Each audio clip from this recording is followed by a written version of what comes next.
भाभी को खाना बनाने के लिए तो सीढ़ियां चढ़नी पड़ेंगी। पल्लवी अनुपमा का मजाक उड़ाने लगी। असल में अनुपमा बौनी है और इस घर में उसकी नई नई शादी हुई है। 5 साल की उम्र के बाद से अनुपमा की हाइट नहीं बढ़ी। उसे लेकर उसके माता पिता बहुत परेशान थे। पता नहीं शादी कैसे होगी इसकी। इसे कुछ सिखाओ, वैसे ही ये बौनी है, कुछ तो खूबी होनी चाहिए इसमें। आदमियों के दिल का रास्ता पेट से होकर गुजरता है। अनु बेटी चला खाना बनाना सीख ले। तब से अनुपमा खाना बनाना सीखने लगी और समय के साथ साथ वो खाना बनाने में माहिर हो गई। उसके हाथ का खाना खाकर हर कोई उंगली चाटने लगा। वाह अनु बेटी, कितना अच्छा खाना बनाती है तू। देखना तेरी शादी किसी अच्छे घर में होगी। और अनुपमा बड़ी हो गई। उसके लिए बहुत मुश्किल से रिश्ता आया। लड़का भी बौना था, इसलिए लड़के वाले अनुपमा को घर की बहू बनाने के लिए राजी हो गए। लड़के का नाम राजेश था। राजेश से अनुपमा की शादी हो गई। अनुपमा के माता पिता गरीब थे। उनके पास मिट्टी का चूल्हा था, इसीलिए अनुपमा को खाना बनाने में तकलीफ नहीं होती थी। लेकिन ससुराल आकर अनुपमा ने देखा कि ये तो मॉडर्न रसोई है। उसका हाथ गैस के चूल्हे पर पहुंच ही नहीं रहा है। ये देखकर उसकी ननद हंसने लगी। बौनी भाभी, लगता है आप खाना नहीं बना पाओगी।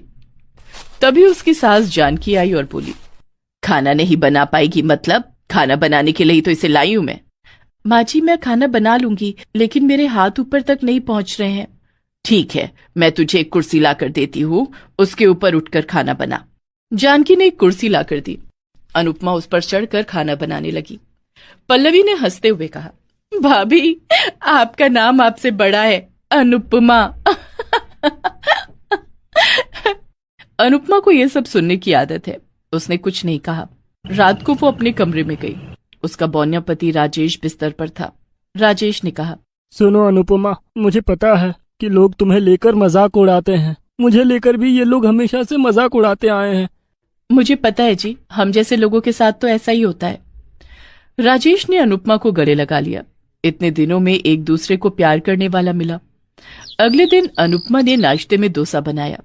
ये लीजिए माँ जी, मैंने आप सबके लिए डोसा बनाया है। अनुपमा की जेठानी सुमित्रा तभी नींद से उठकर आई। आओ आओ बड़ी भाभी, डोसा खा लो।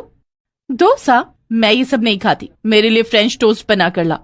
फ्रेंच टोस्ट वो क्या होता है? तभी अनुपमा की सास जानकी ने कहा, मायके से कुछ सीख कर नहीं आई है क्या?